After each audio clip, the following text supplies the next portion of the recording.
Let's talk about the Constitution. Before we start, I'd like to make the request that you watch the video all the way through and listen very carefully before commenting. This is one of those kinds of conversations where people tend to listen to a few seconds, jump to a conclusion, and start making accusations that are completely off base.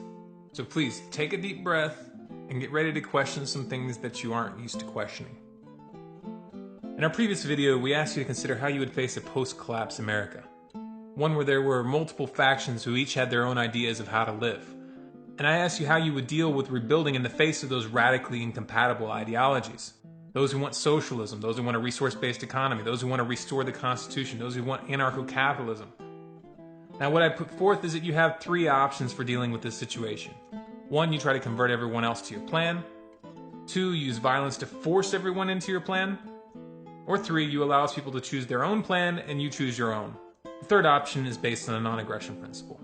In reality, these same three options face us right now in every single society on this planet. But people don't acknowledge that. People think that somehow the government and some pieces of paper give the government the right to use force to compel compliance. Our current paradigm is based on a combination of options 1 and 2. Essentially, we try to convince everyone that our way is right, but if all else fails, we stick a gun in their face. Of course, you, the peaceful, law-abiding citizen that you are, would never do that. You would never stick a gun in someone's face. I'm sure you're above that. So instead, you hire someone else to do it for you. Law enforcement. No one likes to look at it like that because it's less than flattering. But that's what it is. Society hired a middleman to enforce their violence for them. Unfortunately, you no longer control that middleman because he's realized that he can do whatever he wants. After all, the government has the monopoly on violence. What are you going to do? Now, a lot of people balked at option number 3. And many people attacked the non-aggression principle with arguments that clearly demonstrated that they didn't understand it at all. First of all, the non-aggression principle is not pacifism. The non-aggression principle simply states that you do not attack someone who is not being violent. It does not call for you to refrain from defending yourself, your family, or someone else who's being attacked. To the contrary, a fierce response with overwhelming force is the best way to ensure that the non-aggression principle is respected in the future if someone decides to cross that line. Now, some people tried to call the non-aggression principle utopian, claiming that this isn't how the world works. This is just asinine. I'm sorry, but you guys need to think a little bit more before you just start making comments like this. The non-aggression principle already is the standard that we hold to in our day-to-day social interactions. When you hang out with your friends, when you go to the store, when you mingle in a crowd, you live by the non-aggression principle. If you don't, then you probably get in a lot of fights. If you were in a line of people waiting for tickets at a movie theater, for example, we all understand that it's inappropriate to start pushing or punching people to get them to give us their place in line.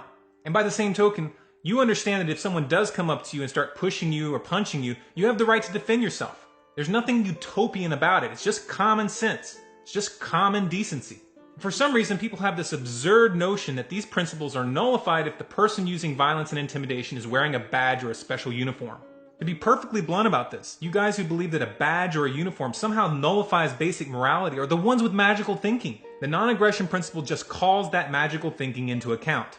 Now, not surprisingly, some of the strongest resistance to the concept of the non-aggression principle came from the constitutionalists. Now, this is where we get into some delicate territory and where you really need to listen carefully. If you've watched any number of my videos, I'm sure you've heard me addressing the police and military in regards to their oath, asking them to remember their oath to defend the Constitution. And I fully intend to make other videos in the future calling for the same thing. Now, those who look at the logical implications of the non-aggression principle might be wondering how these two ideas can be reconciled. And I've had people ask me that very question multiple times. So I'll address that here. What it comes down to is this. The Constitution is the last point of reference that we have in our attempt to convince the police and the military to respect our rights. They took an oath to defend the Constitution, and the Constitution is being violated.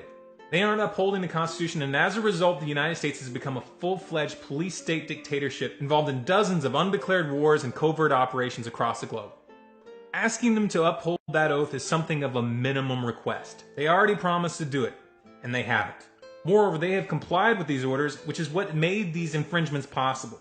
When I ask the police and military to respect their oath, it's because I know that it will take a miracle to get them to do even that. And there's virtually no chance of getting them to look any deeper if they aren't even willing to keep the commitments that they already made.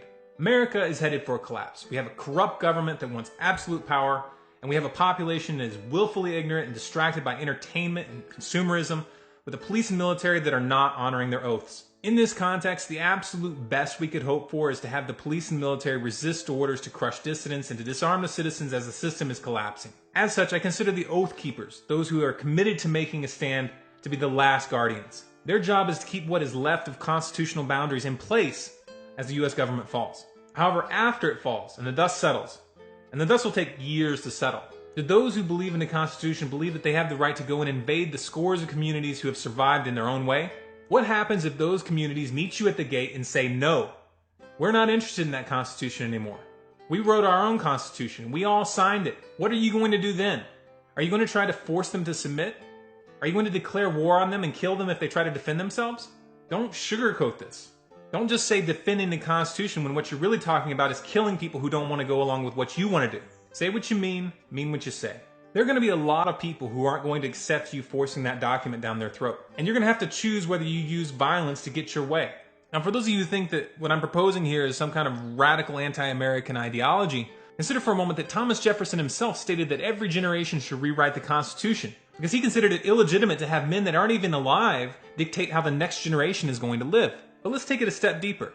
Say I write my own Constitution on a piece of paper and I get my friends to sign it. And this new Constitution dictates a system of government and taxation, law enforcement. Do I have the right to force you to abide by it? Why not? I'll tell you why. Because a contract isn't valid unless all parties implicated are fully informed as to the terms of the contract and sign that contract voluntarily. No group of us can just arbitrarily get together, write a contract, and impose it on people who didn't sign it. So what makes this Constitution any different? This piece of paper written 200 years ago by a group of aristocrats that claimed to establish a government with the right to take property by force via taxation from any person who will ever live in the landmass of the United States in perpetuity, and to establish a Congress comprised of people that weren't even born yet to make laws dictating the behavior of people who weren't even born yet, even though none of the people who were going to be ruled over in this manner had a chance to look at the terms of the contract and decide one way or the other. I'll tell you what this is. It's collectivism. It's the social contract. It's the same thing that conservatives are always accusing the liberals of. The reality of the matter is both liberals and conservatives are collectivists that use force to get what they want. The entire idea that you can use violence on people today because someone 200 years ago said that you could is an absurdity. Okay, so let's take a step back. You want a constitution-based system. Great. Write that constitution. Do it now. Write that constitution and start finding people who are willing to sign it.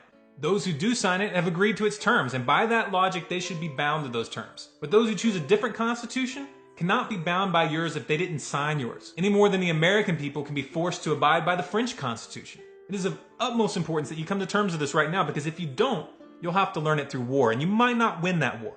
What it comes down to is don't pick a fight with people who don't want to fight. That's the non-aggression principle. It's as simple as that.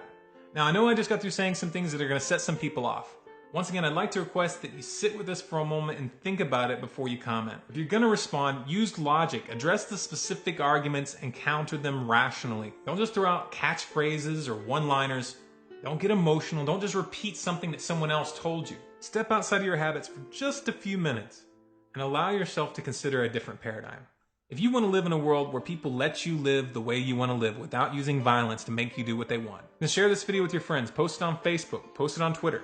If you want to change society, you have to change the way a society thinks about things. Changing the structures without changing the thinking accomplishes nothing. If you want more content like this, be sure to subscribe to this channel, Storm Clouds Gathering on YouTube. Follow us on Facebook at facebook.com/StormCloudsGathering and Twitter at Collapse Updates. And you can keep up with everything we're doing on StormCloudsGathering.com. Also remember, Wednesday nights, which is tonight, 10 p.m. Eastern, we have our roundtable discussion. It's uncensored. You can call in and bring up any topic you want.